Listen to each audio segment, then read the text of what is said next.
तो इस प्रकार से जो है वो विकर्म है, उसका फल क्या होगा? वो तो भयंकर बंधन है। चलो स्वर्ग आदि तो एक प्रकार से उस प्रकार से तो बंधन ही हो, तो बाद में होने वाला है दुख, इस कारण से हम उसको बंधन कर देते हैं कि ये भी अब ज्यादा दिन तक नहीं रहेगा, स्वर्ग का सुख भी ज्यादा दिन तक नहीं रहेगा। वो भविष्य में आने वाले दुख को देखकर हम उसे दुखदायी कह देते हैं, लेकिन वर्तमान में तो सुख है ही। लेकिन नरक में ये तो प्रत्यक्ष ही दुख है, भयंकर यातना है वहां पर। इसलिए वो भयंकर यातना होने से वो तो भयंकर बंधन है, घोर बंधन है। तो विकर्म है। और अकर्म क्या है? अकर्म वो है कि मानो कर्म है ही नहीं। अकर्म का मतलब यहां पर कर्म का अभाव नहीं है, कर्म करते हुए मानो कर्म नहीं है, यानी कि वो बंधन का कारण नहीं बन रहा है। वह कर्म जो बंधन का कारण ना बने उसे अकर्म कहते हैं।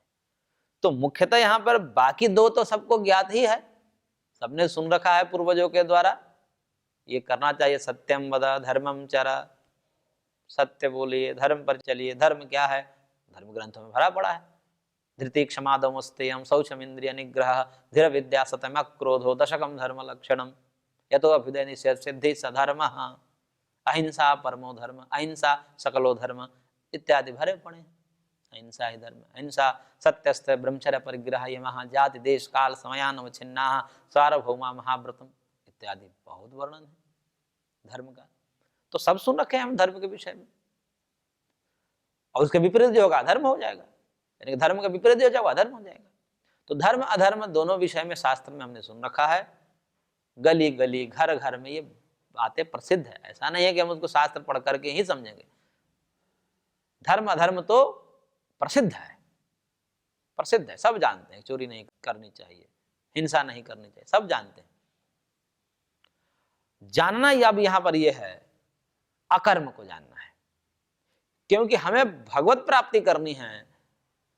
दुखों से आत्यंतिक निवृत्ति हमको चाहिए।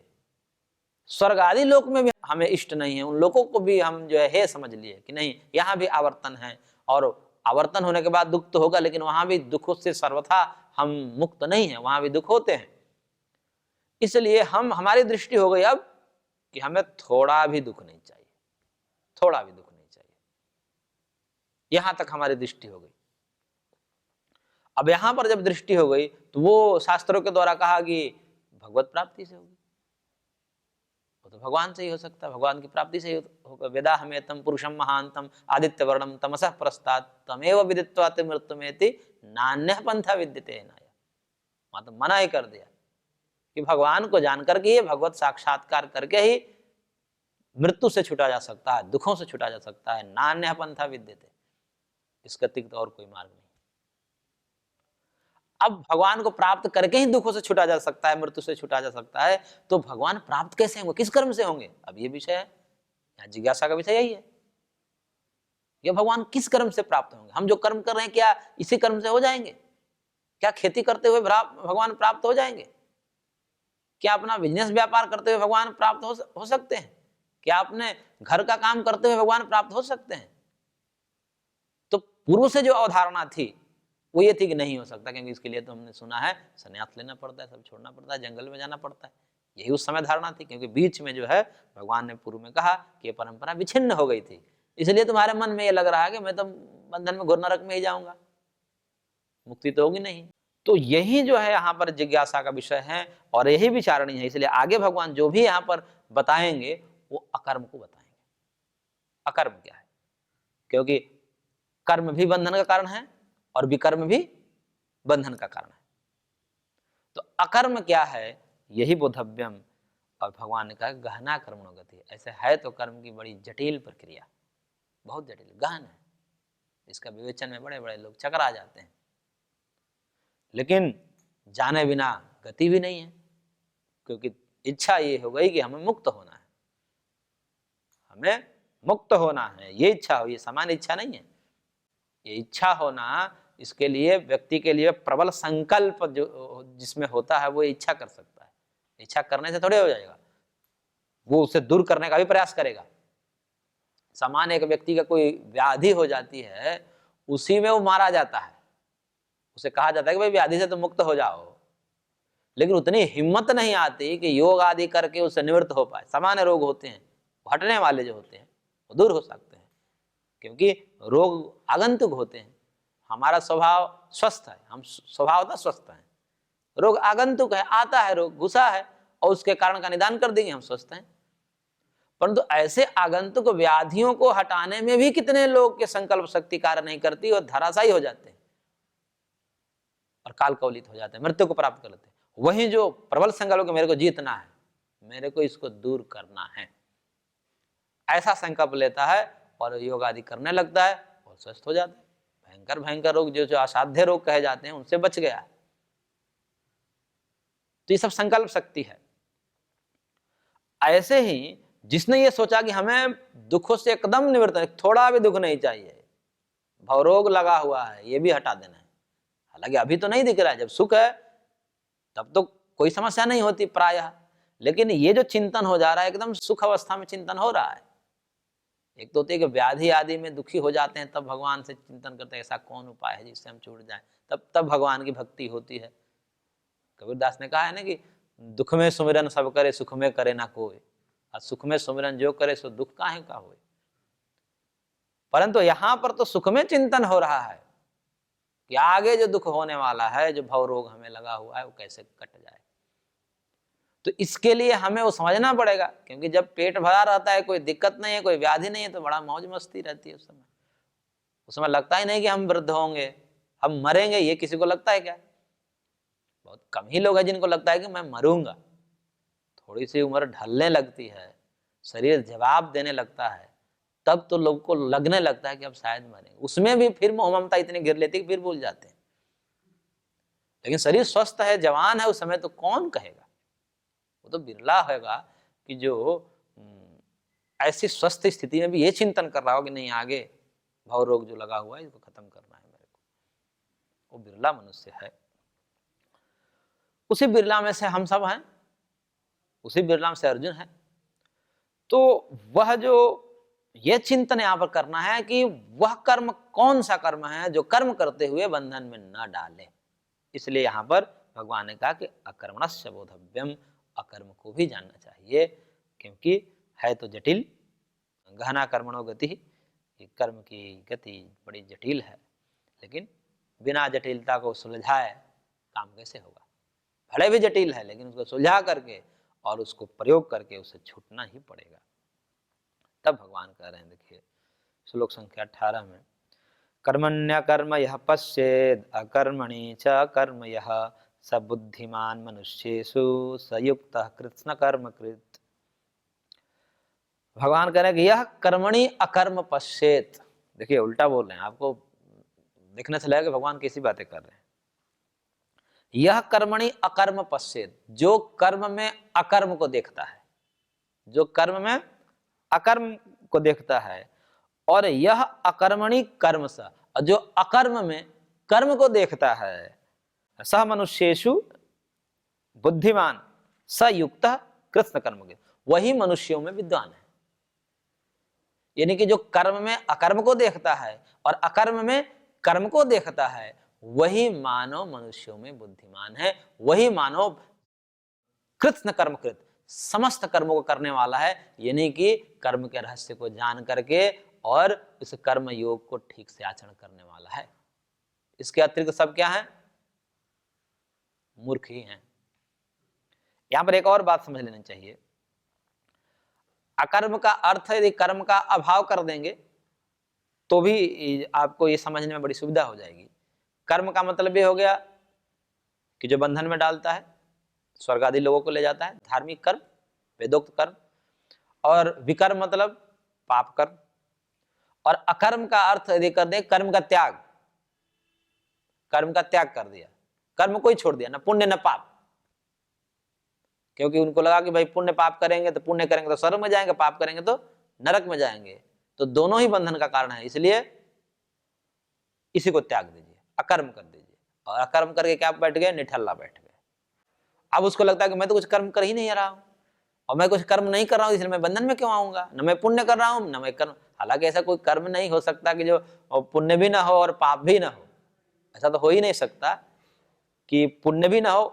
हालांकि लगता है कि मैं निठल्ला बैठा हूं, मैं कोई कर्म नहीं कर रहा हूं, लेकिन कई बार निठल्ला बैठना भी एक कर्म हो जाता है। व्याकरण में तो सोना, जागना और देखना ये सभी क्रियाएं हैं, ये भी सब कर्म है। लेकिन फिर भी कहीं कहीं पर व्यवहार में भी देखा जाता है कि कई बार निठल्ला भयंकर पाप कर्म हो जाता है। ऐसे तो सामान्य प्रमादो मृत्यु तो है ही, परंतु लौकिक दृष्टिकोण से भी विचार करें कि हम पुण्य करेंगे तो भी फंसेंगे, पाप करेंगे तो भी फंसेंगे, इसलिए हम कुछ करेंगे नहीं और फिर क्या, बैठ गए। तो लोक में भी देखा जाता है कि जैसे कोई किसी के घर पर हमला कर दिया, उसी के घर पर किसी आतताइयों ने हमला कर दिया, उसके माता पिता पर ही हमला कर दिया, मारने पिटने लगा। अब वहां निठल्ला बैठा हुआ है, वहां निठल्ला बैठा होगा, मेरे को तो कर्म करना ही नहीं। क्यों? पुण्य पाप के बंधन में होता। क्या हो गया यहाँ पर? यहाँ बैठा हुआ है वो, यहाँ बैठना ही क्या हो जाएगा उसका? पाप हो जाएगा। उसको तो लग रहा है कि मैं तो बैठा हुआ हूं, लेकिन यहाँ बैठना क्या हो गया? पाप कर्म हो गया। और वही जो बचा लिया वो पुण्य कर्म हुआ। तो न कर्म करके सोच रहे हैं कि हम क्या कर लेंगे, बच जाएंगे, बचेंगे नहीं और पाप में जाएंगे, नरक में जाएंगे। यानी कर्म का त्याग करके हम बैठ गए और ये सोच रहे हैं बंधन में नहीं है, क्योंकि कर्म नहीं कर रहे हैं, क्योंकि कर्म के रहस्य को उनको पता नहीं है कि कई बार कर्म न करना भी कर्म हो जाता है और भी भयंकर पाप कर्म हो जाता है। इसलिए ऐसा दर्शन, ये सब जो है मूर्खों का दर्शन है, ये मूर्खों का दर्शन है। श्रिया विहीन ही अलसई ही पंडित ही संप्रवर्तितम वेदवादा परिज्ञानम सत्य भाषा मिवानृतम। महाभारतकार ने महाभारत में कहा कि श्रिया विहीन ही अलसई ही, श्री से विहीन, ऐश्वर्यों से विहीन आलसी पंडितों ने ये मत चलाया। कौन सा मत? क्योंकि कर्म का त्याग करने वाला मत, कि कर्म छोड़ दो, मुक्त हो जाओगे, क्योंकि कर्म ही बंधन का कारण है। तो ऐसा श्रिया भी नहीं अलसई ही पंडित ही संप्रवर्तितम वेदवाद परिज्ञानम, जो कि वेद के रहस्यों से अनभिज्ञ थे, वेद के वास्तविक रहस्य नहीं जान पाए। क्योंकि वेद के भगवान कह ही रहे हैं यहाँ पर गहना कर्मणो गति, ये सामान्य व्यक्ति के बस की बात है, सार निकाल ले, महर्षियों ने निकाला है, लेकिन बीच में गड़बड़ हो जाती है। स्वयं व्यास जी कह रहे हैं कि जो है वेदवाद परिज्ञान, वेद के मत का अपरिज्ञान होने से, सम्यक रूप से बोध न होने के कारण इस प्रकार के मत परिवर्तित किए गए। और कैसा लगता है? सत्य भाषा विवानृतम, सत्याभास है, लगता सत्य जैसा है। समझाते हैं तो ऐसा लगता है कि बात तो सही कर रहा है, कर्म करोगे तो बंधन में जाओगे, पुण्य करोगे तो भी बंधन, पाप करो तो भी बंधन, इसलिए कर्म ही छोड़ दो, बंधन से रहित हो जाओ। सुनने में तो बड़ा ठीक लग रहा है, सत्याभास है ये, और है कैसा? अनृतम। महाभारतकार की झूठा है ये मत कि कर्म त्याग करने से कोई मुक्त हो जाएगा, ये सब व्यर्थ की बातें। कर्म करने से आज तक, कर्म के त्याग से आज तक कोई मुक्त हुआ ही नहीं। तो इसलिए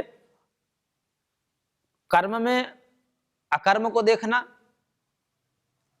कर्मणि अकर्म यह पश्चेत, अकर्म, अकर्म का मतलब निठल्ला, यदि यहां पर अर्थ करेंगे, देखिए कैसा अर्थ होगा कि कर्मणि अकर्म यह पश्चेत, कर्म में अकर्म को देखता है।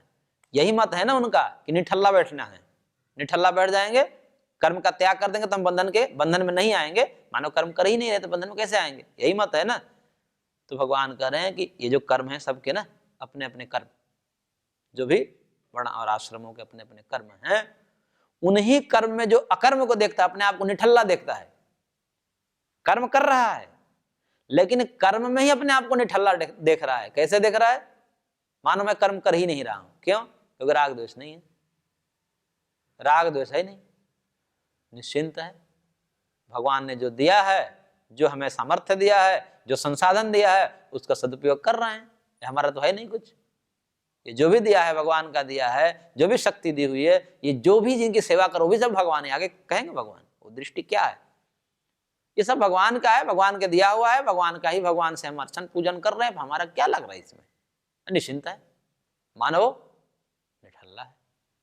इसलिए अपने कर्म करते हुए राग द्वेष आदि से रहित होकर के कर्म करता है तो मानो वो अकर्म ही है, यानी कि अपने आप को कर्म में झोंक दिया है, लेकिन फिर भी निर्भर है, निश्चिंत है। क्यों? क्योंकि ममत्व तो नहीं है उसको, कोई राग द्वेष नहीं है, सब भगवान के निमित्त से कर्म कर रहा है, यंत्रवत कर्म कर रहा है, तो निर्भर है, निश्चिंत है, जितना है संतुष्ट है सब।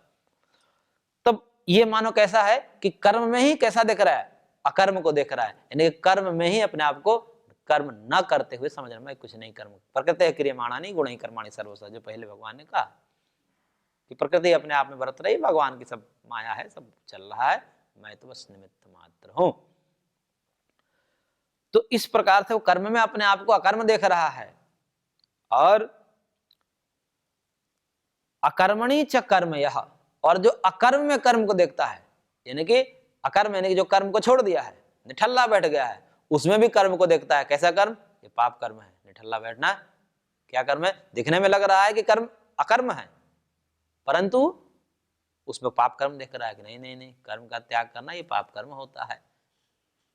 तो अकर्म में यानी कि कर्म के त्याग में क्या देख रहा है? कर्म को देख रहा है, यानी कि ये भी घोर बंधन है, और भी कैसा कर्म? विकर्म वाला कर्म समझना चाहिए यहां पर। तो कर्म त्याग में जो कर्म को देखता है, और कर्म में कर्म त्याग देखता है, दो बात हो गई। यानी कि अपने जो विहित कर्म हैं उसमें तो अपने आप को अकर्म देखता है कि जब मैं कुछ कर्म कर ही नहीं रहा, अंदर से उसको आभास होता है, ऐसा नहीं कि एक केवल कल्पना है, कह रहा है, ऐसा नहीं है, उसको अनुभव होता है कि जो भी है मैं नहीं मांगा था सो भी मिल गया, जो मांगा था वो मिल नहीं रहा था, जब मांगा तब तो मिला नहीं, जब नहीं मांगा तब सब मिल गया। तो इस प्रकार से अपने आप को चिंतन करता लगता है कुछ मेरा नहीं है, सब है, फिर इसको लगा दीजिए सेवा में। तो सब कुछ जो है करते हुए मानो कुछ नहीं कर रहा है, और जो नहीं कर रहा है कुछ, निठल्ला बैठा है, उसको सोच रहा है कि पाप कर्म कर रहा है। क्योंकि भगवान ने पहले भी कहा कि जो कर्म इंद्रियाणि संयम ये आस्ते मनसा स्मरण, कि कर्म इंद्रियों को तो संयमित कर लिया है, यानी कि रोक रखा है, कर्म नहीं कर रहा है। कर्म इंद्रियों का संयम का मतलब कोई कर्म नहीं कर रहा है। और यह आस्ते मनसा स्मरण, जो मन से स्मरण कर रहा है विषयों का, तो भगवान कह रहे कि मिथ्याचार से उच्यते, तो महापाखंडी है। देखने में लग रहा है कि बड़ा साधु है, सज्जन आदमी है, कुछ नहीं कर रहा है, लेकिन अंदर से क्या कर रहा है? विषय चिंतन कर रहा है, अंदर से जो है कंचन कामिनी का जो स्मरण चल रहा है उसके अंदर, तो कहने के भयंकर ही तो भोगी आदमी है। और जो अपने इंद्रियों को संयमित करके, मन को बस में करके, और इंद्रियों को कर्म में लगा रखा है, लेकिन संयम है, अंदर से संयम है, स्वार्थ के लिए नहीं, भोग के लिए नहीं, तब कह रहे हैं कि वास्तव में ये व्यक्ति सचेत है। तो जो कर्म में अकर्म को देखता है और अकर्म में कर्म को देखता है, यानी कि निठल्लेपन में पाप को देखता है, ये कहने का तात्पर्य है। स बुद्धिमान मनुष्येषु, वही मनुष्यों में बुद्धिमान है, सयुक्त, वही युक्त है, वही योगी है, मानो कि उसका दिमाग अब ठिकाने पर आ गया है। और वही कृष्ण कर्म के, वही कर्म के संपूर्ण रहस्य को जान लिया है, मानो कि वही समस्त कर्म वही कर रहा है ठीक प्रकार के अच्छे ढंग से। मानो कर्म के संपूर्ण रहस्यों को जानकर करने, मान लो कि संपूर्ण कर्म का मतलब यहाँ पर है ठीक ढंग से कर्म वही कर रहा है। जो मोक्ष को दिलाने वाला कर्म है वास्तव में वही कर्म है, वही निष्काम कर्म है, और निष्काम कर्म ही संपूर्ण कर्म है, बाकी तो अशुद्ध है। हमारी भावना जुड़ गई है। वेदोक्त कर्मों में भी अग्निहोत्रम जो याद स्वर्ग कामों में भी स्वर्ग की कामना है कि नहीं है? भले ही वो वेदोक्त कर्म है, वेद ने समर्थन किया, करिए अग्निहोत्र करिए, लेकिन हमारी भावना क्या है? उसमें स्वर्ग पाना है, वहां सुख भोगना है हमें, तो ये अपने हमारी भावना उसमें जुड़ गई, इसलिए कर्म अशुद्ध हो गया। कर्म को कर्म रूप में रहने दें तब तो उसकी शुद्धता है, कर्म में हम और कुछ मिला दें तो अशुद्ध हो गया। तो कर्म को कर्म रहने दें, अपनी भावना उसमें न जोड़ें, वो स्वार्थ की भावना हो जाती है, और जिसे स्वार्थ आता है तो द्वेष भी आ ही जाएगा। तो राग द्वेष की जो भावना को हटा दें तो कर्म विशुद्ध हो जाता है, यही निष्काम कर्म है। और वही भगवान कह रहे हैं कि मनुष्य में वही बुद्धिमान है, बाकी सब क्या है? बाकी तो सब जो है मूर्ख ही हैं।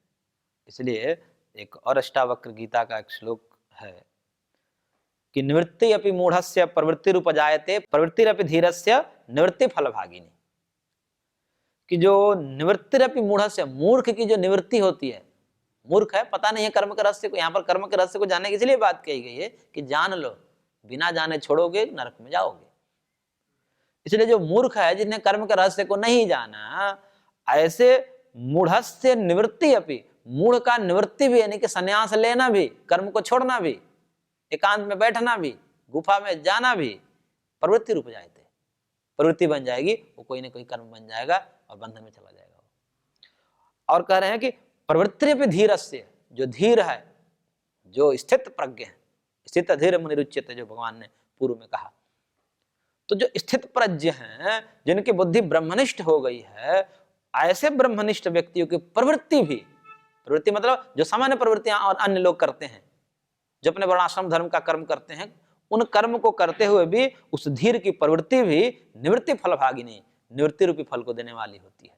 जो निवृत्ति का फल होता है, धारणा ध्यान समाधि का जो फल होता है, जो योगियों को गुफाओं में आत्मज्ञान रूपी फल होता है, वही फल ये कर्म भी दिला देता है। लेकिन विवेक होना चाहिए। भावना, किस कारण से आप छोड़ रहे हैं, आपकी भावना क्या है। यदि भावना इसलिए छोड़ रहे हैं कि बस मैं छोड़ दूंगा तो लोग मेरे को साधु कहेंगे, और ऐसा भी कर क्या करना चाह रहे हैं, स्वार्थ की पूर्ति करना चाह रहे हैं, आत्मसम्मान, लोग मंच माला माइक देवे, यही चाह रहे हैं, या इससे कुछ धन बटोरें, इससे दान ले, ऐसा करना चाह रहे, तो फिर क्या हुआ, ये कर्म ही बन गया आपका। निठल्ला बैठना भी कर्म बन गया। और प्रवृत्ति अपनी धीरस्य निवृत्ति फल भागिनी, और धीर की स्थित प्रज्ञ की प्रवृत्ति भी निवृत्ति रूपी फल को देने वाली होती है, ब्रह्म फल को, आत्मज्ञान रूपी फल को देने वाली होती है। इसलिए इसमें विवेक होना चाहिए, कर्मों के चयन में विवेक होना चाहिए, क्या कर्म है, क्या अकर्म है, क्या विकर्म है। तो इसलिए जो हमारी भावना है, यही कर्म अकर्म और विकर्म को नियमित करती है, नियंत्रित करती है।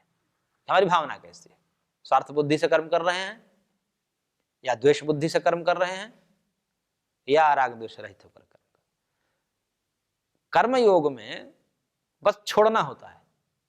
जैसे समत्व बुद्धि जो कहते हैं, समत्व बुद्धि में कुछ करना नहीं होता है, वो जो ममत्व है उसको छोड़ना होता है, लेकिन छोड़ना में बड़ा कष्ट होता है। यही वो छोड़ना भी एक प्रकार का पुरुषार्थ हो जाता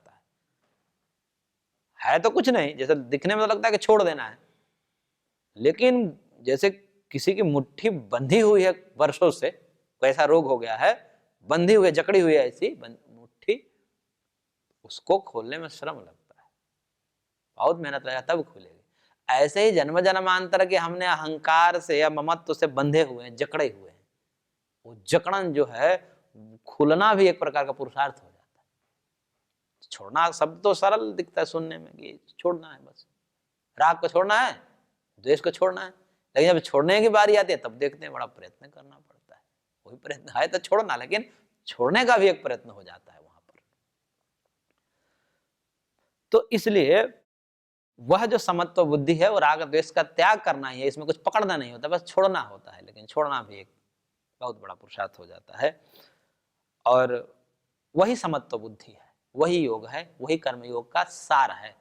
समत्व बुद्धि ही कर्मयोग का सार है।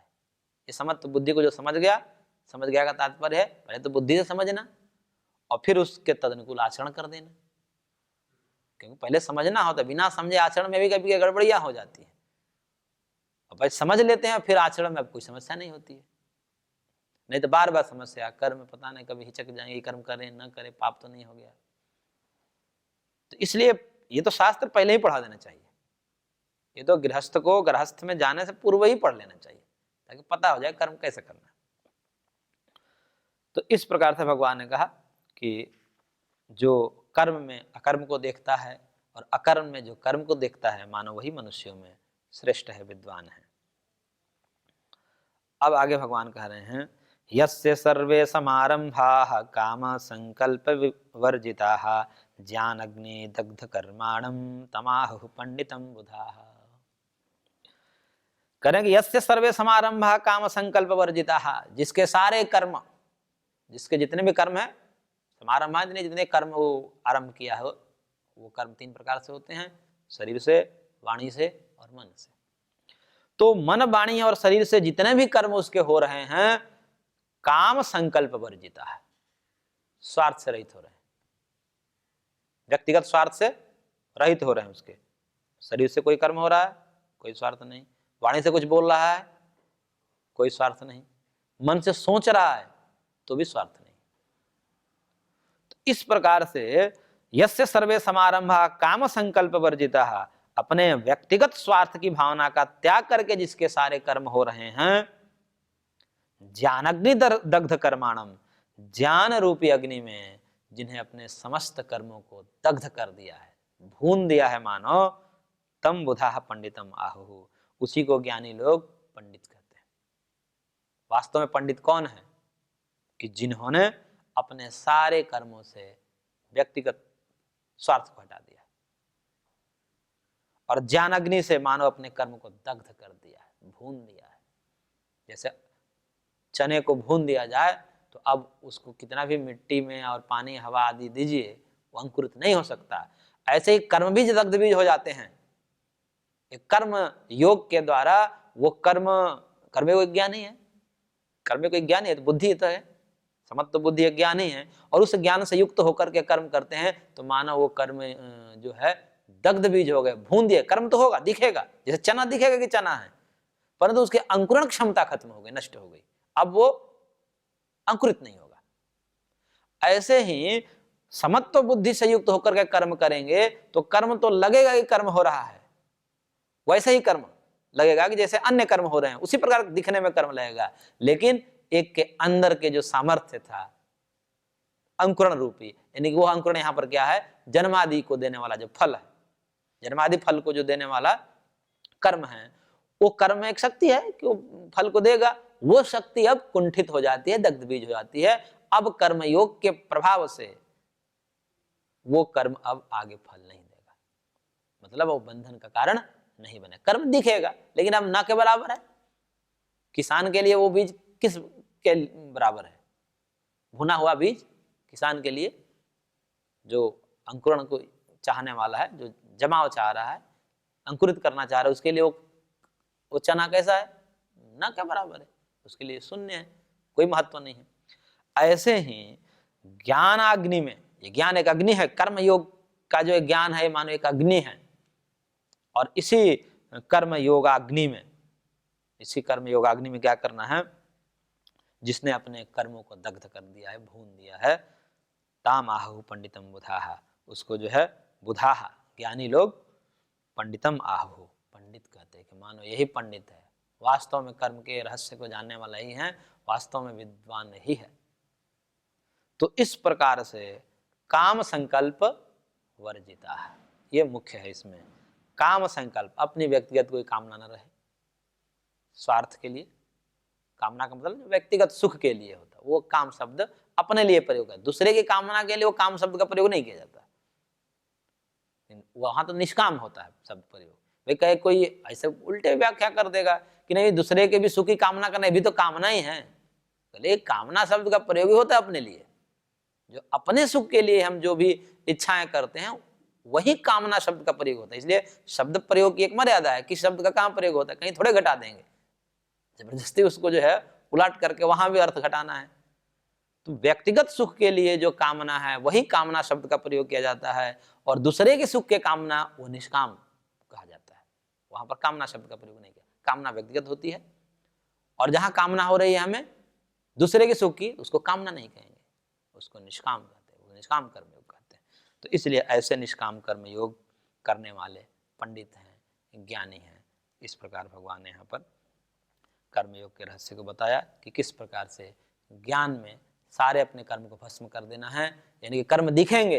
कर्म का भस्म करने का मतलब कर्म त्याग हो जाए ऐसा नहीं है, कर्म करते हुए कर्म का बंधत्व तो नष्ट हो जाएगा, तो यही कर्म का नाश है। इसलिए इस अध्याय का ही नाम है ज्ञान कर्म संन्यास योग, यानी कि ज्ञान के द्वारा कर्म का संन्यास करना, कर्म का त्याग करना, ज्ञान पूर्वक कर्म करना। कर्म रहेगा लेकिन ज्ञान के द्वारा वो कर्म मानो अकर्म बन जाएगा। तो इस प्रकार से आज की कक्षा को हम यहीं पर विराम देते हैं। अगले अंक में हम पुनः इसको जारी रखेंगे।